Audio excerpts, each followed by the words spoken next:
Oi, eu sou a Isabela. Eu sou a Flávia. E você caiu no Angu de Grilo. Oi, gente! Boa terça-feira pra vocês. Como vocês E aí, estão? galera? Mais um Angu de Grilo no ar, nessa terça-feira, episódio 58. Hoje vamos falar do começo da corrida eleitoral, né? No último domingo foi dada a largada da corrida eleitoral. O primeiro turno das eleições acontece no dia 15 de novembro.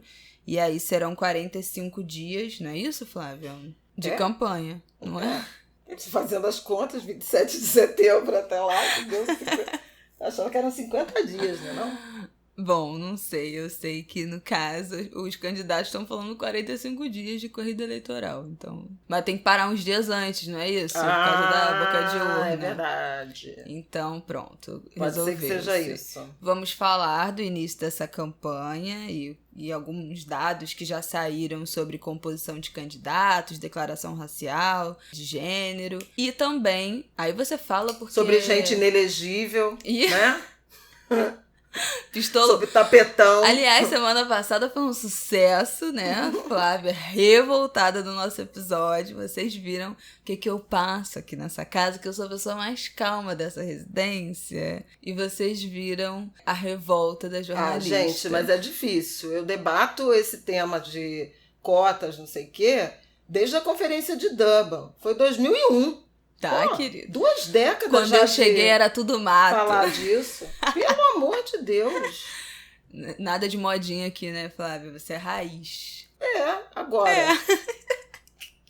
É muito cansativo isso. Aliás, para atualizar, o Ministério Público do Trabalho indeferiu 11 pedidos de provocação, de procedimento, né, de investigação contra o programa de trainee da Magazine Luiza. Ou seja, o povo perdendo tempo com isso.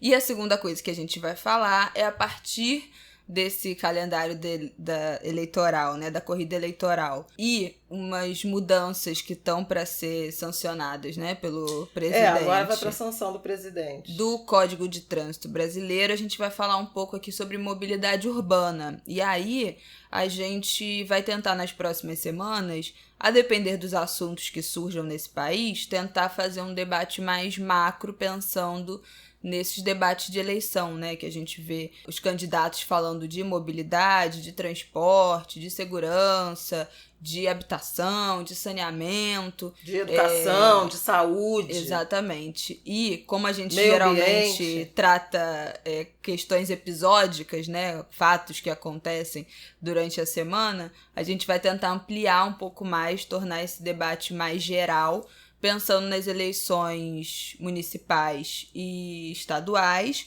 e que a gente tem público de vários lugares do Brasil, né? Não adianta a gente ficar muito batendo só na tecla do que acontece no Rio ou em São Paulo, porque a gente tem um público grande também em Minas, em Salvador, em Pernambuco, em Curitiba. Não é Curitiba? Paraná, que tem uma audiência também no nosso Angu de Grilo. Então, a gente vai tentar sempre ampliar para vocês entenderem mais desses universos e ficarem ligados nos programas de governo e nas propostas que estão sendo debatidas nesses próximos 45 dias. Isso. Também seria super bacana se vocês, quando postarem, comentando o programa, ou mesmo mandarem e-mail pra gente falando da corrida nas suas cidades, né?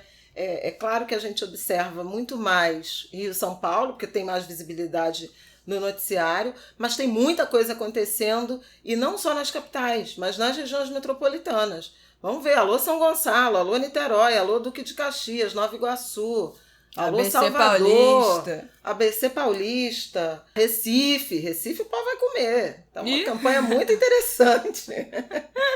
Fortaleza. Não tô sabendo. Fortaleza. Vamos ampliar aí o escopo dos nossos comentários. Marquem a gente no Twitter, principalmente, né? Pode que é o melhor canal da gente ver. Pra gente analisar as impressões e a composição das chapas, dos candidatos. Vamos isso. Lá. Bom, para começar, tô aqui com uns dados de uma pesquisa da Gênero e Número, simplesmente tudo. Eles fizeram um compilado dos dados disponíveis no TSE, Tribunal Superior Eleitoral, e a Gênero e Número fez alguns infográficos. Quais são as informações que temos? Que candidaturas negras são maioria nas eleições de 2020, pasmem. 50% dos candidatos às prefeituras e câmaras de vereadores são negros, 47% brancos e esses 3% outras declarações, autodeclarações raciais. Essa porcentagem de candidaturas negras aumentou 2% e de candidaturas brancas caiu 3,6%. Outra coisa curiosa, mulheres são apenas 13% dos candidatos a prefeituras e 34% das candidatas a câmaras municipais. Esse número pouco se mexeu desde a eleição passada. Para a prefeitura continua a mesma coisa, subiu 0,1%. E para as câmaras de vereadores subiu 1% desde a última eleição.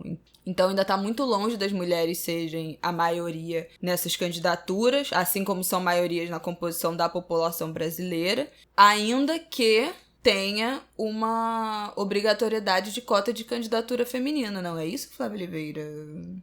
As cotas de candidatura feminina é uma lei antiga, né, de 30% das candidaturas, no mínimo, né, tem que ser de mulheres. E nas eleições de 2018, o TSE determinou a igual proporção, a transferência do fundo partidário, do fundo eleitoral, na mesma proporção. Então, 30% dos recursos, né, para as campanhas também tinham que ir para mulheres. A gente sabe que houve desvio, né? O caso dos laranjas, que as mulheres formalizavam candidatura, mas nem concorriam. Teve mulher que recebeu nenhum voto. Nem ela mesma votou nela. Neste ano de 2020, a gente ainda vai ter a decisão final do Supremo Tribunal Federal. Isso é importante, acho que a gente ainda não falou, né, no ângulo de grilo, sobre a questão da distribuição proporcional das verbas para candidaturas negras. Não, ainda não falamos disso. Então, foi uma provocação da deputada federal Benedita da Silva, que também é candidata a prefeita do Rio, né, nessa eleição pelo PT, com o PCdoB, a vice é a enfermeira Rejane. Ela fez uma consulta ao TSE sobre cotas para candidaturas negras, na mesma forma que para mulheres. Eu, no domingo, participei da entrevista da Globo News ao ministro Luiz Roberto Barroso, que hoje é o atual presidente do Tribunal Superior Eleitoral, e eu inquiri sobre isso. Pelo seguinte, ele disse que ela consultou sobre cotas, e ele foi relator do tema, e descobriu o seguinte, que o maior problema das candidaturas negras não é exatamente o número de candidaturas, é a falta de recursos, é a assimetria na distribuição das verbas. No estudo que ele fez, 45% das candidaturas já eram de pessoas pretas ou pardas, e isso até bate com esse aumento, né, que a Isabela acabou de mencionar, detectado pela Gênero e Número. No entanto, a distribuição de verbas fica muito aquém. Os homens brancos são 43% dos candidatos e ficam com praticamente 60% das verbas. E aí o TSE aprovou a decisão de divisão proporcional, de distribuição proporcional das verbas do fundo partidário e do fundo eleitoral para candidaturas negras, mas com a recomendação de que isso aconteça em 2022. Por quê? Porque tem uma exigência de que mudanças no processo eleitoral têm que ser instituídas com pelo menos um ano antes do pleito. Aí houve uma consulta, uma ação no Supremo Tribunal Federal, dizendo se não era mudança no processo eleitoral, era só uma realocação de verbas, e se isso não poderia estar em vigor já em 2020. O relator é o ministro Ricardo Lewandowski. Ele diz que sim, que acha que não vê nenhum impedimento, que pode distribuir já proporcionalidade PSOL e Educafro, que entraram com a ação. Então, PSOL com o Educafro. E o ministro Barroso já disse que emitiu o voto dele favorável, porque ele já tinha sido, inclusive, favorável antes. Ele disse que os 3 ministros do Supremo que estão no Tribunal Superior Eleitoral se manifestaram favorável à aplicação imediata e foram os outros que os derrotaram. Eles foram votos vencidos. Então, tudo indica que o STF vai aprovar essa distribuição proporcional para candidaturas negras já a partir desse ano. Bom, aí o que aconteceu? 25 mil, entre 20 e 25 mil candidatos mudaram sua autodeclaração de cor. A Justiça Eleitoral atualizou esses números no último domingo. Mais de 42 mil candidatos já mudaram a declaração racial. Mais de 1/3 de branco para pardo. Aí tem aquele cheiro de fraude no ar, né? De mutreta. E eu perguntei objetivamente ao ministro Barroso qual era a posição dele em relação a esse tema. Se haveria uma recomendação pela autorregulação dos próprios partidos, tentarem coibir, né, essa prática, denunciar e punir os falsos negros, ou se ele via chance de haver um tipo de critério de aferição. E ele disse que, pessoalmente, é completamente contrário à ideia de critério de aferição e que acha que os partidos e candidatos é que tem que resolver. Eu também concordo bastante com isso, mas significa que nós, eleitores, temos de ter uma vigilância bastante severa em relação a como os candidatos que nós escolhemos se autodeclaram. Isso é facílimo, é só botar o nome do candidato e botar TRE, TSE, que você vem com a fichinha inteira e como é que ele se declara. Então, para cobrar essa coerência e, ao mesmo tempo, cobrar dos partidos essa distribuição proporcional, porque já tem gente denunciando aí que a divisão de verbas está assimétrica e, como sempre, a favor de candidaturas brancas. Mais de 1/3, 36%, foi de branco para pardo, outros 30% que eram pardos agora se dizem brancos. Então teve uma... Não dá para dizer que ficou elas por elas, né? Também teve uma migração de pardos para brancos. E aí eu não sei se a gente pode pensar que também é candidato com medo da fiscalização dos ativistas, da militância racial, de ter lá no seu registro que é pardo. Bom, a pessoa mais influente que conhecemos da política que se declara como pardo é o Rodrigo Maia. Não sei se ele mudou. Não sei se ele mudou a declaração deles, mas isso já virou chacota. Ele se autodeclarou, pelo menos no pleito de 2018, como pardo. Pra você ver o que a gente passa nesse país.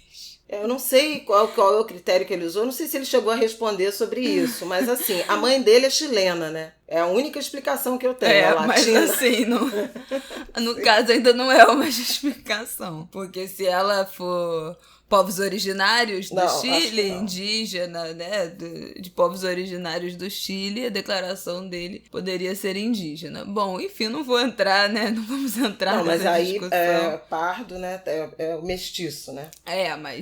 Mas essa é uma luta dos ativistas indígenas, de reivindicar de que o grupo de pardos também tem muita gente com descendência indígena, mas que o apagamento histórico, étnico, cultural, racial do Brasil faz as pessoas ficarem nesse limbo de não saber quais são os seus ascendentes, né? E aí se declararem como pardos, que entram no grupo negros, mas na verdade eles são descendentes de indígenas. Bom, já fugiu do que...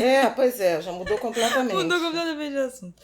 Mas, enfim, eu acho que essa foi só uma primeira introdução, né, da gente falar de eleição. A gente não vai se estender ainda muito nesse tema, porque só começou, né? A gente vai tentar também não focar muito nos debates muito aqui do Rio, ou muito de São Paulo, ou então deixa eu fazer Mas é impressionante, vocês sabem, vocês já estão cientes. Não, porque eu acho que a gente vai ter que voltar no negócio do Rodrigo Maia, que eu acabei de achar, fui fazer uma pesquisa rápida e descobri que no fim de julho, ele retificou sua autodeclaração. Pra preto. Não, pra branco. E olha que interessante, foi na live de 95 anos do jornal o Globo, a nota do Lauro Jardim, é maravilhosa a história, que a Miriam Leitão mediou. A Luana Genot, do IDBR, colunista do Ela, comentou que dos 513 deputados federais, 117 se declaravam pardos ou pretos, incluindo o Rodrigo Maia, que estava declarado como pardo. E ele estava na live? E ele estava. Toma aí, essa O interlocutor de Maio questionou sobre essa autodeclaração. Ele disse que estava surpreso, porque nunca se disse ou considerou pardo. Eu acho muito interessante ele não ter tomado conhecimento disso. Me poupe, todo mundo já fala disso há eras. Mas quando a ficha do TSE foi reapresentada a ele, ele disse que não sabia dizer de onde veio essa confusão. Nunca fui pardo. E pediu ao TSE a correção. Foi feita, então temos um preto a menos, um pardo a menos na Câmara dos Deputados, um branco a mais. Ai, gente, mas pelo menos, sabe? Pelo menos me parece mais justo. É lamentável, mas enfim. E meus respeitos à dona Maria Ângeles Maia. Foi a única explicação que eu encontrei para ele se autodeclarar pardo. Bom, então o Brasil é uma piada pronta, realmente. Então é isso, a gente fez uma introdução aqui sobre composição das candidaturas, que é uma coisa que é importante a gente estar ligado. Ontem eu vi no Twitter também algumas pessoas falando sobre essas campanhas de vote em pessoas negras, vote em mulheres, mas que é importante que a gente saiba se essas pessoas estão comprometidas com a agenda feminina e com a agenda negra e não votar somente por uma identificação racial, uma questão identitária, porque o mais importante é o compromisso, né, com essa agenda de direitos. Então, também é uma coisa pra gente ficar ligado. Vocês que estão ouvindo a gente aqui sabem, eu imagino, a importância da gente eleger bons representantes. E, por favor, dediquem tempo de vocês nesses próximos 45 dias para ler os programas de governo de todos eles, as propostas. Não são coisas imensas, muitos já têm até versões mais curtas, mais simplificadas, né? Não são aqueles textos imensos, com infográfico, colorido, que dá pelo menos mais prazer de você ler, né? Aquele blocão de Word. E eu acho que vale a gente fazer esse esforço, tanto para popularizar as candidaturas que a gente acredita, né? Saber argumentar, saber apresentar para as pessoas que a gente conhece, e para a gente também saber cobrar esse compromisso nos próximos anos. Se vocês não sabem ainda, não têm candidatos em mente, mas têm partidos que vocês sentem mais afinidade, procura os diretórios desses partidos na sua cidade, no seu estado, vê quais são os candidatos, procura nas redes sociais, vê como é que é a presença dessas pessoas nas redes, o que elas têm falado. Tem jeitos bem informais da gente conhecer essas pessoas e se aproximar do que elas estão propondo. Então é um exercício aí, já fica para essa semana, para a gente começar a flertar com alguns candidatos e ter os próximos 45 dias para decidir, comparar, acompanhar e ir decidindo. Bom, o que a gente vai falar sobre mobilidade urbana, Flávia? Fala comigo. Já mudamos de assunto? Já. Foi muito rápida. Não, foi muito rápida não, porque já tem aqui 20 minutos e 30 segundos. Então tá, ela agora é a ditadora do tempo. Não, porque vocês veem, né? Como é que é a minha situação aqui? Cronometragem. Então, é o seguinte... A gente quer discutir um pouquinho desse tema da mobilidade urbana, mas a provocação saiu de votações no Congresso Nacional na semana passada que alteram o Código de Trânsito. Algumas mudanças, por exemplo, tem o aumento de número de pontos, né, na carteira, para perder a carteira, que o presidente Bolsonaro defendeu, entrou na pauta, e houve lá algumas mudanças, entre elas a pontuação para perder a carteira. De 20 para 40 era o que o presidente da República propôs e fez o governo apresentar o projeto. O que passou, 20 pontos para quem tiver 2 ou mais infrações gravíssimas, 30 pontos para quem tiver uma infração gravíssima e 40 pontos para quem não tiver infração gravíssima. Então, se você não tem gravíssima, você não perde a carteira até ter 40 pontos. Teve outra mudança. O prazo de validade da carteira, renovação fica para 10 anos, com quem tiver menos de 50 anos, 5 anos para quem tiver entre 50 e 70 e 3 anos de validade para quem tiver mais de 70. Também o governo queria botar tudo 10 anos, e houve esse escalonamento. E houve também uma mudança que eu acho importante na questão da cadeirinha para crianças. Antes a regra valia para crianças até 7 anos, acho que 7 anos e meio, aumentou para crianças até 10 anos, que ainda não têm atingido 1,45 m de altura. Foi mantido a multa gravíssima para quem não tiver a cadeirinha. O que o governo queria era só recomendar o uso da cadeirinha e não ter multa, o que seria um incentivo a usar. Só um parêntese sobre as infrações gravíssimas, o que significa, quais são assim, as mais conhecidas para a gente entender. Dirigir sem carteira é gravíssima, transportar crianças sem a cadeirinha, né? Disputar corrida de carro, então fazer pega não pode, tá, pessoal? Dirigir sob influência de álcool ou de qualquer substância psicoativa e transitar em velocidade superior 50% da máxima permitida. Não configura gravíssima você ser pego num radar de excesso de velocidade. Ela é grave, torna-se gravíssima se você está com 50% da velocidade a mais do que aquela que foi permitida. Então, mais de 20% é grave. Isso. E até 20% é média. O ponto é assim, primeiro lugar, só para encerrar aqui a cadeirinha. Na semana passada, o IPEA divulgou um estudo grande, até muito interessante, uma nota técnica sobre mortes no trânsito no Brasil.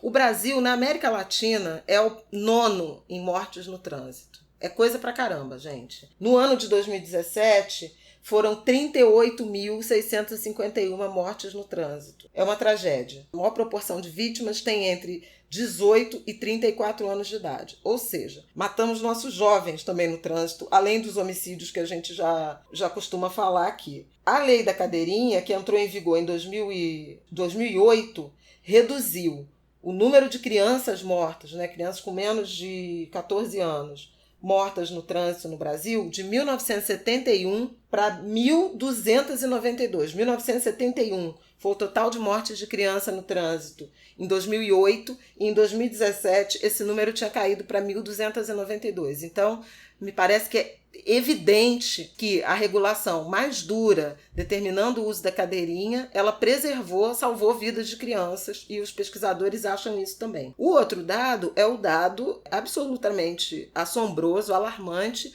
do número de pessoas que morrem no trânsito. De 2007 a 2018, o IPEA contabilizou 479.857 vidas perdidas em acidentes de trânsito. Vou repetir, 479.857. Quase 500 mil pessoas morreram em 10 anos, no intervalo aí dessa década, 10, 11 anos, em acidentes de trânsito. Há um custo de R$1,5 trilhão de reais. Custo com tudo, sistema de saúde, as vidas perdidas, patrimônio, seguro, tudo. Então, o Brasil sofre também de uma epidemia de acidentes no trânsito. Aí, um agravante. O que tem acontecido? E aí é que encontra o nosso debate sobre mobilidade urbana, sobre a questão de transporte. A gente tem tido um aumento do número de automóveis na rua, e isso tem a ver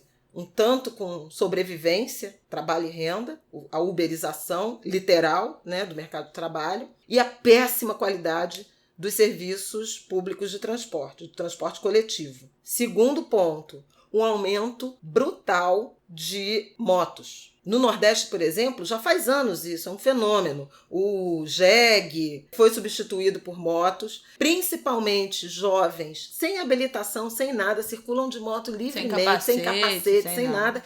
E acidente de moto é uma das principais causas de morte de jovens, de adolescentes e de jovens brasileiros. Quando você flexibiliza cada vez mais essa legislação, ela aumenta esse risco. Num país em que a gente tem uma epidemia de mortes no trânsito. E aí, por que se encontra o debate sobre mobilidade urbana? Porque, na verdade, o ideal é você ter um sistema de transporte coletivo eficiente, que flua, que te leve aos lugares e que reduza essa necessidade de deslocamentos em transportes individuais, principalmente carro, moto, né? Eventualmente bicicleta também. O debate das ciclovias tem a ver com isso, como um modal complementar. Você vai de bicicleta da sua casa até, por exemplo, a estação do metrô, de trem, deixa a sua bicicleta no cadeado e pega o trem, vai para o seu trabalho, volta para casa de bicicleta.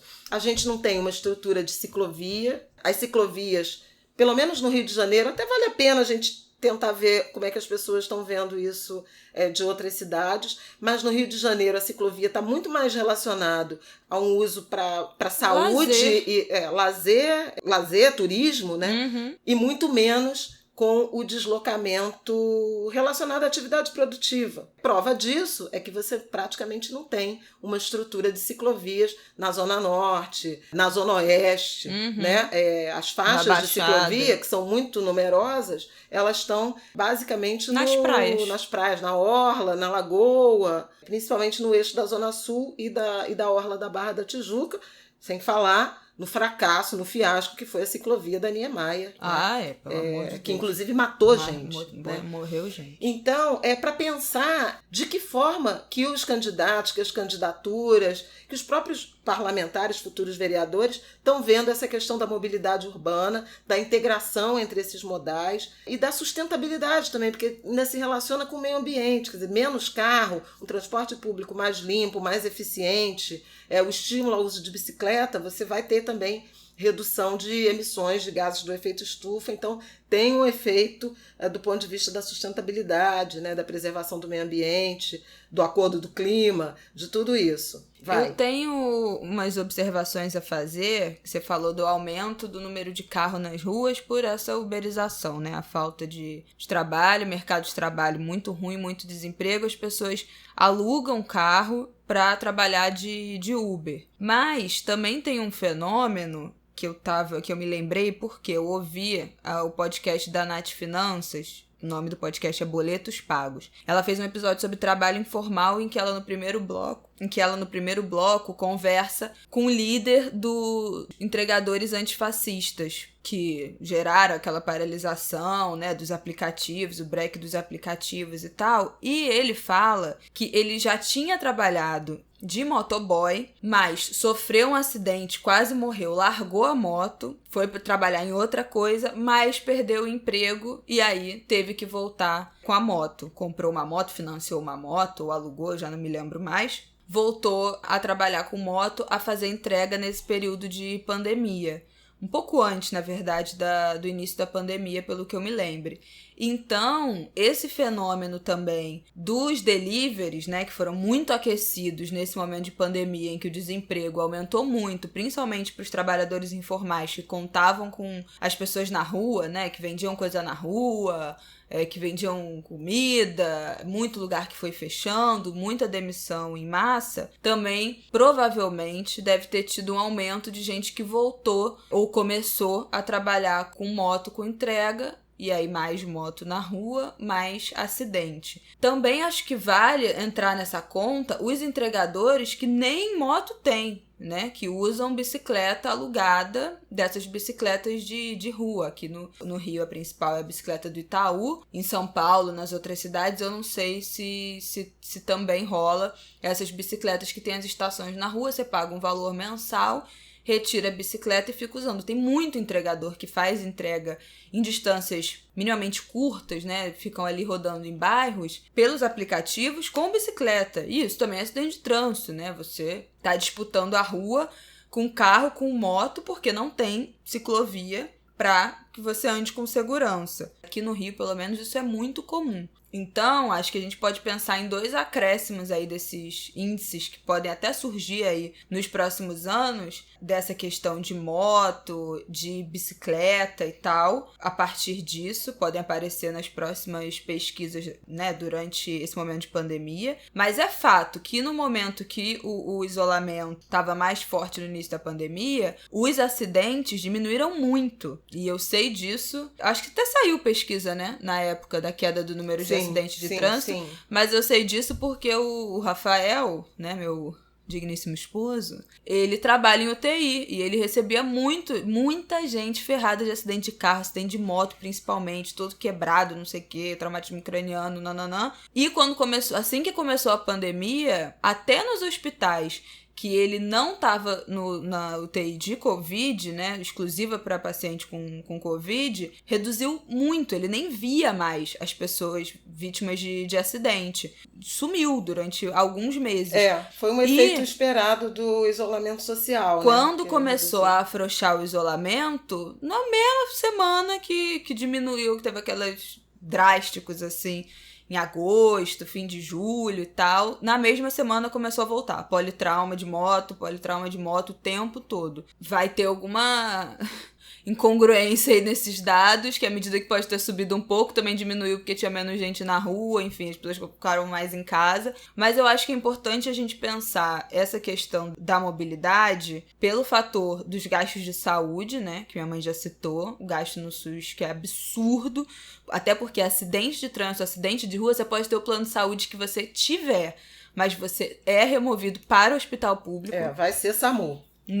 Você não pode pegar uma ambulância do seu hospital, do plano de saúde, você tem que ser removido pelo SAMU. E depois você pode, se estável, ser transferido para um hospital particular. Então, inevitavelmente, você tendo plano ou não, você sobrecarrega o SUS, o Sistema Único de Saúde, a saúde pública. Então, é mais um fator da gente pensar como o SUS é importante, ainda que a gente tenha plano de saúde, porque qualquer coisa que aconteça com a gente na rua, nós dependeremos da saúde pública. Acho importante para a gente pensar também a qualidade do transporte público, é óbvio, porque a gente tende a usar mais transporte individual, porque o transporte público é horroroso, e ainda mais nesse momento da uberização, porque às vezes você vai pagar um ônibus até o metrô, mais o valor do metrô vai dar o valor de uma corrida que você pagaria, ou 70% do valor de uma corrida de Uber, se você tiver um código de desconto e tal.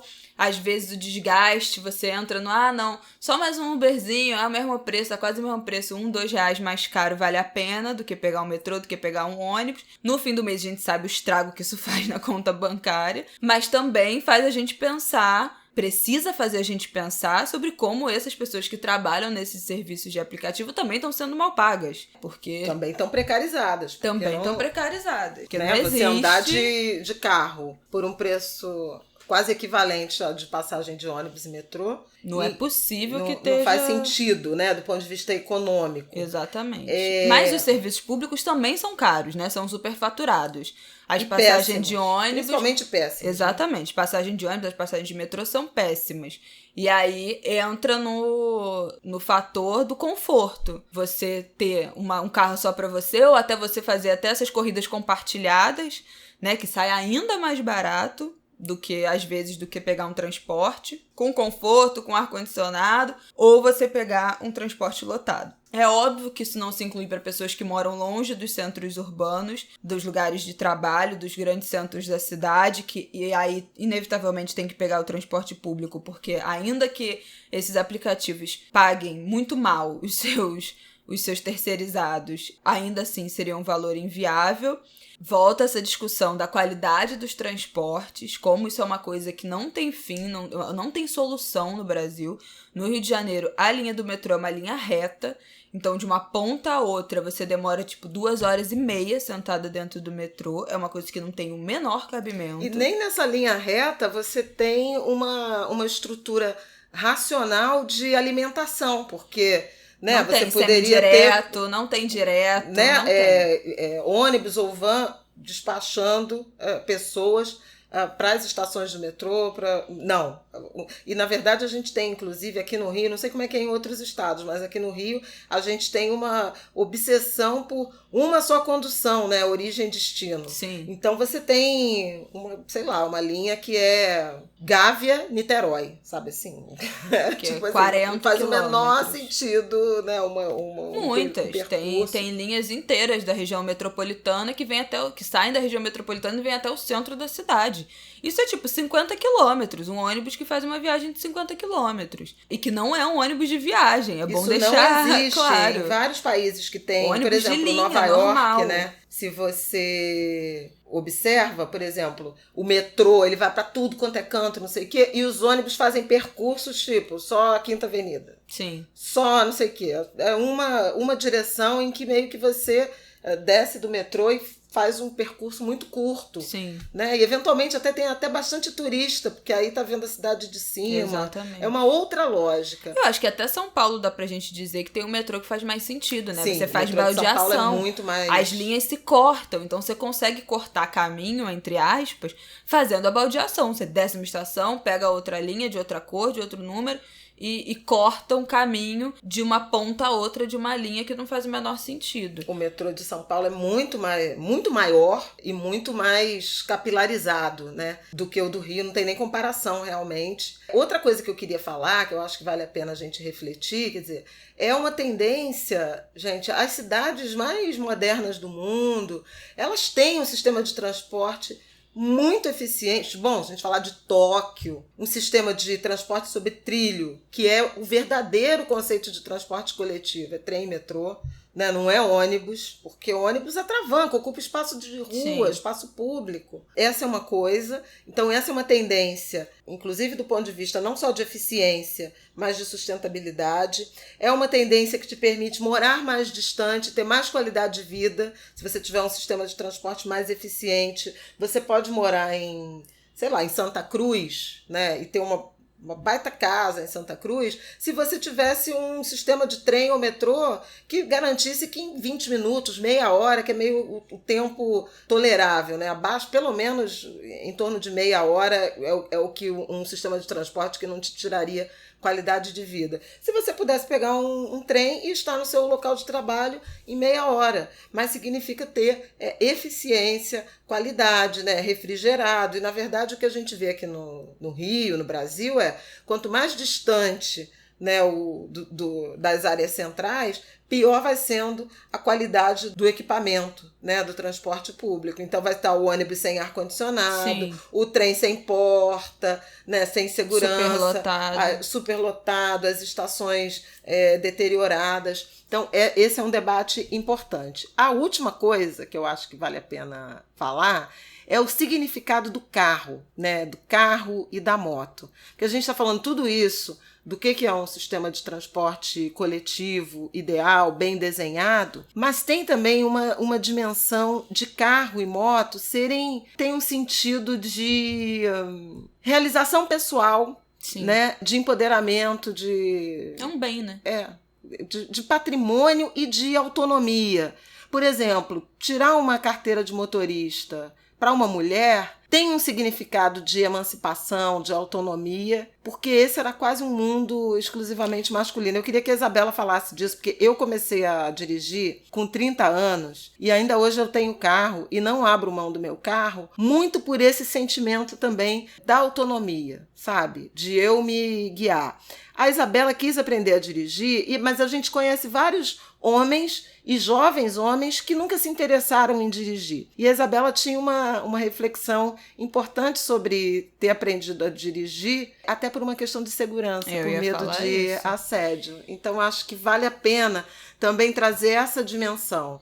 Primeiro, em alguns casos também, ter o próprio carro ou a moto, para uma sociedade que está muito ancorada no setor de serviços, na prestação de serviços, e que não tem um sistema de transporte eficiente, é você dar conta do seu trabalho. Tipo o jovem que produz e conserta persiana, entendeu? Ele consegue atender 3 clientes num dia, se ele tiver o próprio carro dele ou se ele conseguir ter uma moto, circular com uma moto, do que se ele depender do trem, da Supervia, do metrô e dos não sei quantas linhas de ônibus. Então, às vezes, a racionalidade econômica em você ter o seu meio individual de transporte.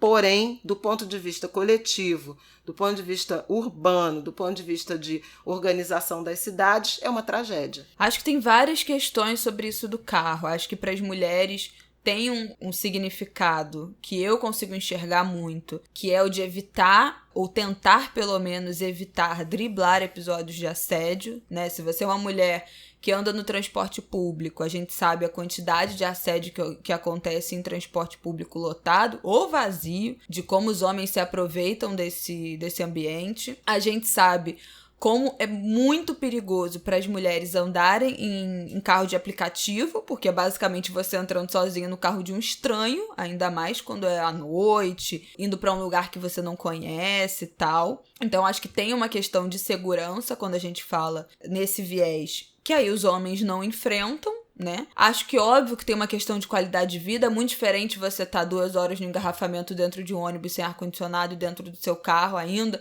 com ar-condicionado ou sem, mas com a sua música, você sozinho, você podendo se esticar, enfim. Acho que também outras coisas que entram nesse universo. Quanto mais próximo você mora do seu trabalho e dos seus serviços, menos você precisa, de fato, ter um carro, né? Então, a gente conhece vários homens que não têm, jovens que nunca se interessaram, mas que eventualmente também moram perto do trabalho ou não se incomodam em andar em transporte público, porque é um espaço que pode ser desconfortável, mas que não traz uma ameaça de uma violência sexual.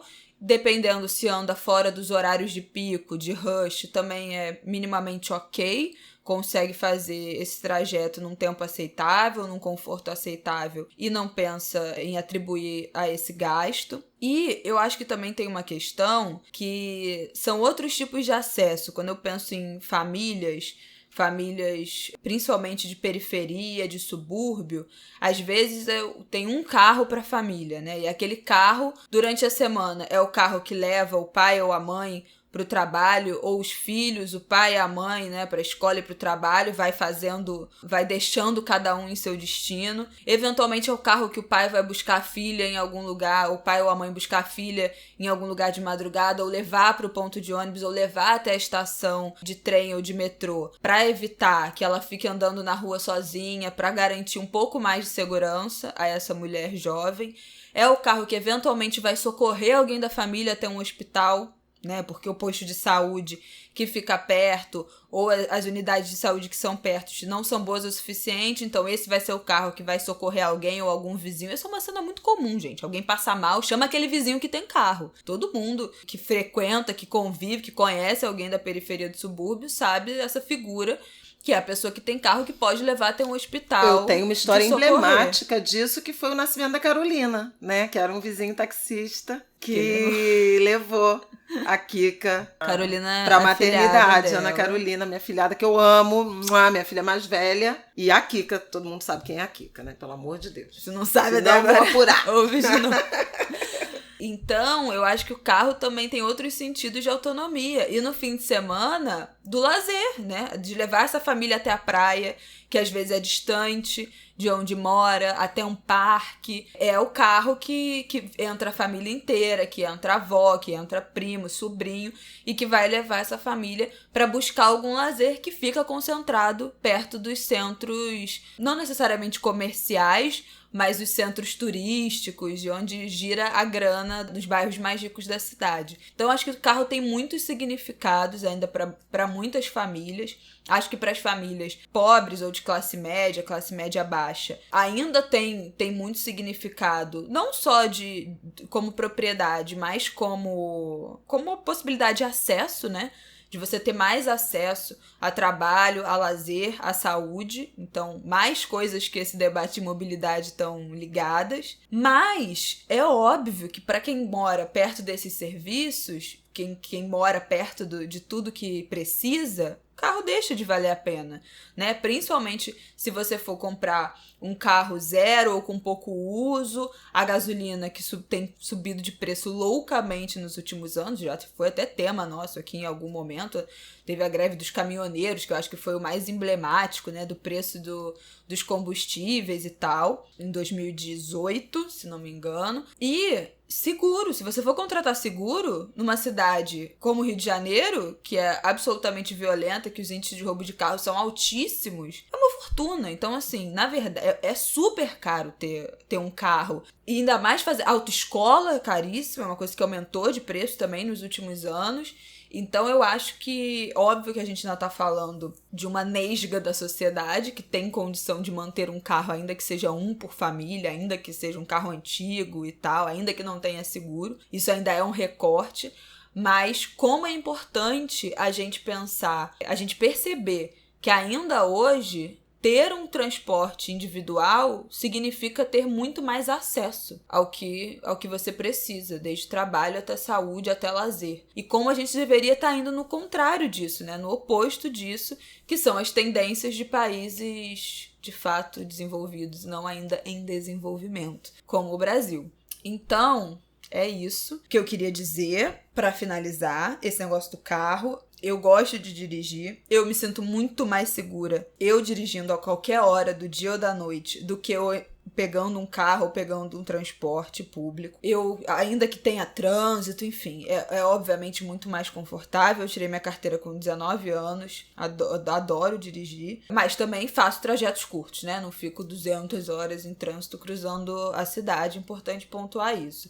Então, na verdade, para fechar esse primeiro instância de debate aí macro pensando eleições, é a gente perceber como esse debate de mobilidade urbana, de transporte, esbarram em várias outras coisas, né? Esbarra em saúde, esbarra em emprego, né? Quais são as zonas da cidade que concentram os empregos, as áreas comerciais que concentram os empregos, como não tem política de descentralização dessas áreas comerciais, de levar empresas, de levar oportunidades de trabalho para as periferias, de centralizar isso de pontos, né, fechados da cidade. Entra habitação, porque é a partir da dificuldade de trânsito na cidade que as pessoas começam a ocupar áreas mais perto dos centros urbanos, e aqui no Rio isso tudo deu origem às favelas, né? Lá na origem, lá atrás, para as pessoas ficarem perto dos locais de trabalho, porque a mobilidade é cara e é ruim. E aí, aumento de habitações em área de risco de deslizamento, e aí chuva, e aí deslizamento, então, e sucessão de mortes que a gente vê acontecendo em construções irregulares, inclusive comandadas pela milícia, como teve ano passado aqui no Rio, prédio que desabou. Então, como esse debate também esbarra na questão de habitação, né? Ter um sistema de transporte precário faz com que as pessoas precisem morar em piores condições para ter mais proximidade dos seus trabalhos. E a morte das nossas juventudes, gente. Pelo amor de Deus. Isso é uma tragédia. Não é possível um país deitado em berço esplêndido quando quase 60 mil pessoas são assassinadas por ano e quase 40 mil pessoas morrem em acidentes de trânsito por ano. Estamos falando de praticamente 100 mil brasileiros. E principalmente jovens, principalmente homens jovens negros. Então, assim, pelo amor de Deus. Bom, é isso. É isso. Até aqui. Então é isso, gente. Será que conseguimos um episódio mais curto hoje? Eu nem acredito. Para finalizar esse episódio, eu quero fazer apenas uma sessão reclame aqui. Proibido. Eu proibi a Flávia de falar uma última coisa que não é urgente, a gente pode falar no próximo episódio. Eu quero fazer uma sessão reclame aqui nesse final de episódio, porque eu não tenho nada para indicar, eu só tenho que reclamar de que os eletrodomésticos estão muito caros, entendeu? Porque eu estou catando os preços para montar a minha casa e os eletrodomésticos estão uma fortuna. Eu tô aqui, pelo amor de Deus, uma migalha de uma promoção de alguém em algum lugar. Obrigada. Eu estou simplesmente chocada com o preço de roupa de cama e de toalha. eu tô assim, passada, que o povo, não, roupa de cama fica bom a partir de 200 e tantos fios. Vocês já viram quanto custa uma roupa de cama de 200 e tantos fios? Gente, não queira ver. Olha, eu estou horrorizada com isso. Negócio de toalha também, de fio disso, fio daquilo. É uma barbaridade os preços. E é só isso que eu queria reclamar hoje. Você tem reclamações a fazer? Eu não quero reclamar de nada não, já reclamei demais. Na semana passada? Gente. Ai, é tudo muito chato. Eu quero reclamar, já passou a boiada hoje de novo. Vocês viram isso? Que depois ela não consegue falar de uma amenidade. Não, o Conselho do Meio Ambiente foi aparelhado, agora caíram as restrições de construção em restingas e manguezais e mangues. É um absurdo, porque é a floresta amazônica, é o Pantanal, é a Mata Atlântica e agora também restingas e manguezais. Não vai sobrar nada da natureza brasileira. Não vai sobrar nada. E detalhe, num momento em que, crescentemente, o mundo parece caminhar para um consenso de que floresta de pé, né, natureza preservada, tem mais valor monetário do que derrubada, do que destruída. Então, assim, é de uma estupidez sob qualquer ponto de vista, né? Com as gerações futuras. Imagina a minha indignação. Você é avó. Que mundo pronto, que eu vou deixar pro meu neto? Voltou a cartada da avó. Todo episódio vocês já podem ficar esperando o bingo do Ângulo de Grilo, do que vai ser dito aqui. Vocês podem ficar esperando já a cartada da avó. Que agora tudo é você avó. Não, porque assim, daqui a 10 anos eu tô contando, existia uma floresta, que nem a gente fala da Mata Atlântica, que era chamada a muralha, era um paredão de floresta que pegava toda a costa brasileira e que hoje tem um corte, né? Entre Rio de Janeiro, São Paulo. É disso que a gente está falando, gente. É muito absurdo. E aí a gente vai dizer, existia um Pantanal, existia onça pintada, existia arara azul. Me lembrei da música do Roberto Carlos, As Baleias. Vão ouvir que vocês vão entender a fase ecológica de Roberto Carlos nos anos 80. Ele foi pioneiro, sim. Seus netos vão te perguntar em poucos anos pelas baleias que cruzavam oceanos. Olha aí, tá? A minha voz não tá boa. Que eles viram em velhos livros ou nos filmes dos arquivos dos programas vespertinos de televisão. Olha o rei, ele consegue botar vespertinos e televisão no mesmo verso. É muito maravilhoso. Você que é militância ambiental, aqui nós servimos ao rei Roberto Carlos. É isso que eu tenho a dizer. Pra finalizar. E se vier alguém falar assim, o rei Roberto tem uma música Carlos... chamada Amazônia também. Não, mas dos deixa anos eu falar. 90. Se vier alguém falar que Roberto Carlos apoia a ditadura, eu vou bloquear o acesso ao Ângulo de Grilo. A gente não quer falar sobre isso.